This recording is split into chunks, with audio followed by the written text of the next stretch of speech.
ہر قسم کے روحانی جسمانی مسائل اور وظائف کے لیے پیر اقبال قریشی چینل کو سبسکرائب کریں۔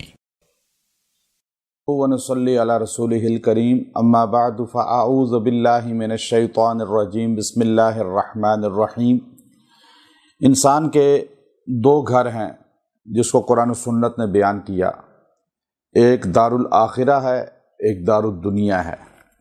انسان چونکہ دنیا کے گھر کی تلاش میں رہتا ہے اور آخرت کو بھول جاتا ہے۔ اب اگر انسان دنیا کے پیچھے بھاگتا رہے گا تو آخرت تو ویسے ہی ہاتھ سے نکل جائے گی، لیکن آخرت کے پیچھے بھاگے گا تو دنیا خود بخود ملے گی۔ اب یہ انسان چاہتا ہے کہ میرے دل سے دنیا کی ہوس نکل جائے اور مجھے دنیا میں اللہ اپنا گھر اور نعمتیں عطا فرما دے، تو اس کے لیے قرآن حکیم کے اندر اللہ نے مختلف آیات کو بیان فرمایا ہے۔ ان آیتوں میں سے یہ آیت کریمہ کا حصہ اپنا وظیفہ بنا لے، اللہ تبارک و تعالی اس کو دنیا میں اپنا گھر بھی عطا فرمائیں گے اور دنیا کے اندر جو ہے اسے مضبوطی بھی عطا فرمائیں گے، اور آخرت کی ہوس اس کے اندر پیدا کریں گے اور دنیا کی لالچ ہوس یہ چیزیں نکال دیں گے۔ اب چونکہ انسان کی آج بہت بڑا طبقہ ایسا ہے جن کے اندر یہ شدت پائی جاتی ہے، لالچ، ہرس، اور پھر وہ اللہ کو ناراض کر کے دنیا کے پیچھے بھاگتے ہیں۔ دنیا کے بہت سے لوگ کہتے ہیں جی آپ ہمیں ایسا عمل بتا دیں کہ ہمارے عورت کہتی ہے خاوند ہے، خاوند کہتی ہے اس طرح کہتا ہے عورت ہے، بیوی ہے، بچوں کے متعلق کہا جاتا ہے، ماں باپ کے متعلق کہا جاتا ہے کہ وہ پیسے کے لالچ میں حد درجے مبتلا ہو چکے ہیں۔ اب ان کے اندر پیسے کی ہوس، لالچ اتنی شدید ہو گئی ہے کہ انہیں اب اپنے رشتوں کا بھی احساس ختم ہو چکا ہے۔ اور ایسا ہی ہوتا ہے انسان کے اندر، پیسہ، دنیا، جب اس کی ہوس، لالچ آتی ہے تو انسان اپنے رشتوں کے تقدس کو بھی پامال کر دیتا ہے اور انسان ان کی حیثیت کو فراموش کر دیتا ہے۔ تو اس لیے انسان کا اللہ سے تعلق مضبوط رہے اور انسان جو ہے اپنے رشتوں کی قدر کرے، پہچانے، اس کے لیے سب سے بہترین جو آیت کریمہ کا حصہ ہے قرآن حکیم کا، سورہ یوسف، اس کی 109 نمبر آیت ہے، اس کا یہ حصہ اپنا وظیفہ بنا لے، خود بندہ پڑھے اپنے لیے تو اللہ اسے آخرت کے ذوق عطا فرمائے گا، آخرت کی طرف اپنا مال جو ہے اس کو منتقل کرنے کی توفیق عطا فرمائے گا۔ اور اگر وہ کسی کے لیے پڑھے گا تو اللہ اس کے دل سے دنیا کی ہوس، محبت نکال دے گا اور اس کو بھی اللہ دنیا میں یہاں اپنا گھر بھی دے گا، آخرت میں بھی گھر دے گا۔ ایک چیز ہے کہ یہاں بھی آخرت میں بھی، تو اب یہ دونوں سوچیں سامنے رکھ کے چلنے والا ہی کامیاب ہے۔ چونکہ دنیا کی لالچ ایک ایسی چیز ہے کہ یہ انسان کو اللہ کی نگاہ سے گرا دیتی ہے۔ آپ علیہ السلام نے فرمایا، ترمذی شریف کے اندر حدیث ہے، اگر اللہ کے نزدیک مچھر کے پر جتنی دنیا کی ویلیو ہوتی تو اللہ کسی کافر کو ایک گھونٹ پانی کا نہ دیتے۔ ویلیو ہی نہیں ہے اللہ کے نزدیک اس کی۔ تو اب ہم اللہ سے دنیا نہ مانگیں، دنیا، لیکن آج جو آتا ہے، ابھی جتنے آپ لوگ آئے ہیں وظیفہ کس لیے لینے آئے ہیں؟ ہر بندہ کہے گا جی بتائیں نوکری ہو جائے، کاروبار ہو جائے، گھر مل جائے۔ اب یہ کوئی گناہ نہیں ہے وظیفے لینا، لیکن بات کر رہا ہوں، لیکن آخرت کے لیے وظیفہ کہ آخرت میں گھر مل جائے، آخرت ہماری بہترین ہو جائے۔ وہاں گھر نہ ملا تو وہاں کدھر رہیں گے؟ وہ جگہ ہی ایسی ہے۔ وہاں اگر انسان کو اچھی جگہ نہ ملی تو اصل وہ ہے دنیا، اور پھر اللہ کا اصول ہے جو اللہ سے دنیا ہی کے پیچھے بھاگتا ہے اللہ اسے آخرت نہیں دیتے، جو آخرت کے پیچھے بھاگتا ہے دنیا اسے خود مل جاتی ہے۔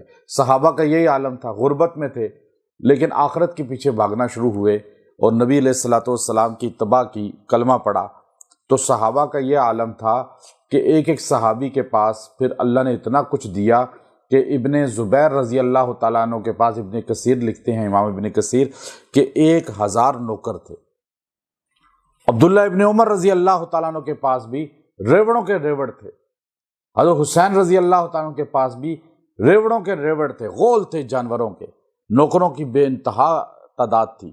اب یہ صحابہ کو اللہ نے دینے شروع کی، چونکہ انہوں نے آخرت مانگی، اللہ نے دنیا دے دی۔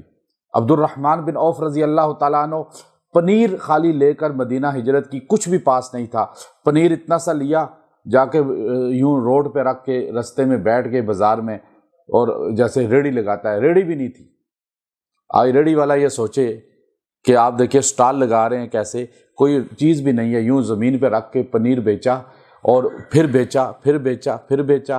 لیکن وہ صدقہ بھی کرتے تھے، اس لیے نہیں پیسہ بنا رہے تھے کہ ہم کوٹھیاں میں محل بنا لیں اور پھر ہم دنیا ہی کے پیچھے، بلکہ وہ آخرت کو راضی کرنے کے لیے کچھ اللہ کے بندوں پہ خرچ کرتے تھے، کچھ اپنے گھر پہ خرچ کرتے تھے، کچھ اسی مال میں مال ملا کر مزید اضافہ کرتے تھے۔ یوں کرتے کرتے کرتے 3 ارب 10 کروڑ 88 لاکھ سونے کی اشرفیاں اور اینٹوں کے بے انتہا انبار، 1000 گھوڑے 10,000 بکریاں، انتقال کے وقت آپ نے ترکہ چھوڑا۔ اور یہ وہ ہے جو کم سے کم لکھا ہے مفسرین نے۔ لیکن صحابہ میں عبد الرحمن التاجر الرحمن، رحمان کے تاجر ہیں، چونکہ آخرت کے پیچھے بھاگے دنیا خود مل گئی۔ یہ آیت کریمہ کا حصہ ہے۔ یہ جو مرد عورت اپنا وظیفہ بنائے گا روز، زیادہ نہیں، آپ روزانہ 7 بار پڑھ لیں۔ چلہ اس کا کرتے ہیں تو آپ 21 دن اس کو 70 بار روز پڑھیں عشاء کی نماز کے بعد، ویسے روز 7 بار پڑھ لیا کریں۔ آپ کو اللہ تعالیٰ دنیا دل سے نکال دے گا، آخرت ڈال دے گا، اور دنیا آپ کے پیچھے آئے گی، آپ آخرت کے پیچھے ہوں گے۔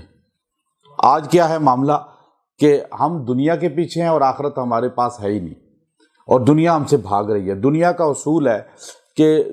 اصول ہے کہ آپ اس کے پیچھے بھاگیں گے وہ آگے بھاگے گی، آپ اس سے بھاگیں گے تو وہ پیچھے آئے گی۔ اور یہ آیت کریمہ دنیا آپ کے پیچھے لگاتی ہے۔ وہ آیت کریمہ کیا ہے؟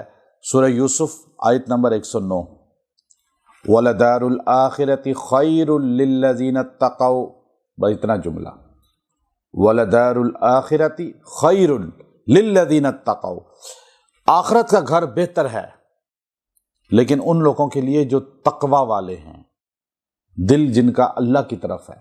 اب یہ جو روز پڑھے گا 7 بار یا 21 دن 70 بار روز پڑھے گا عشاء کے بعد، دعا کرے گا، اللہ اسے آخرت بھی دے گا، دنیا بھی دے گا، یہاں گھر دے گا، پکا ہے گھر دے گا اللہ اس کو، چونکہ اللہ سے آخرت مانگ رہا ہے نا۔ اور اللہ تعالیٰ جو ہے وہ نصر من اللہ و فتح قریب، آخرت کا ذکر کر کے کہتا ہے دنیا تمہیں لازمی ملے گی، فتح دنیا میں، اس لیے نقد یہاں ہے، ادھار وہاں پر ہے، تو آپ ادھار والی آخرت والی بات کریں، یہاں آپ کو مل کر رہے گا۔ تو آپ اس عمل کو شروع کر لیں، روز پڑھیں، اپنے لیے پڑھیں، دوسرے کے لیے پڑھیں، دعا کریں، آپ کے دل سے دنیا کی لالچ نکل جائے گی، آخرت کی آ جائے گی، اور دل جو ہے پرسکون ہو جائے گا۔ اور اس کو جو ہے آپ آیت نمبر 109 ہے، آپ سارے پڑھ لیں، سورہ یوسف کی یہ حصہ ہے آیت کا، سارے پڑھ لیں۔ وَلَدَارُ الْآخِرَةِ خَيْرٌ لِلَّذِينَ اتَّقَوْا، اتنا سا ہے، اور یہ ہر بندہ پڑھ سکتا ہے۔ اس میں اللہ نے بتا دیا بہترین گھر کون سا ہے، کا یہاں کا نہیں، یہاں تو بڑے بڑے چھوڑ کے چلے گئے۔ اب وہ جو گھر بنایا تھا قارون نے، اس میں داخل ہی نہیں ہو سکا، اتنی بڑی جنت بنا دی تھی اس نے اپنی، قدم پہلا رکھا تو روح قبض ہو گئی۔ تو یہ بہتر تو نہ ہوا دنیا کا گھر؟ بڑے بڑے لوگ بوڑھے ہو جاتے ہیں گھر بناتے بناتے بناتے، ساری زندگی کا پینشن لگا دیتے ہیں، سارا پیسہ، بچوں کی شادیاں کر کے پھر کریں، اب فارغ ہوئے گھر بناتے ہیں 1 مہینے بعد فوت ہو جاتے ہیں۔ تو وہ گھر بہتر تو نہ ہوا جس میں رہ ہی نہیں سکے۔ وہ گھر جس میں ہمیشہ آپ رہیں گے وہ آخرت کا گھر ہے، جہاں سے آپ کو کوئی نکال ہی نہیں سکے گا، کوئی قبضہ بھی نہیں کر سکے گا۔ وہ گھر کے لیے اللہ سے دعا کریں، انشاءاللہ یہاں کا پکا ملے گا۔ یہ اصول ہے قرآن و سنت کا۔ اللہ عمل کی توفیق دے۔ وآخر دعوانا الحمدللہ رب العالمین۔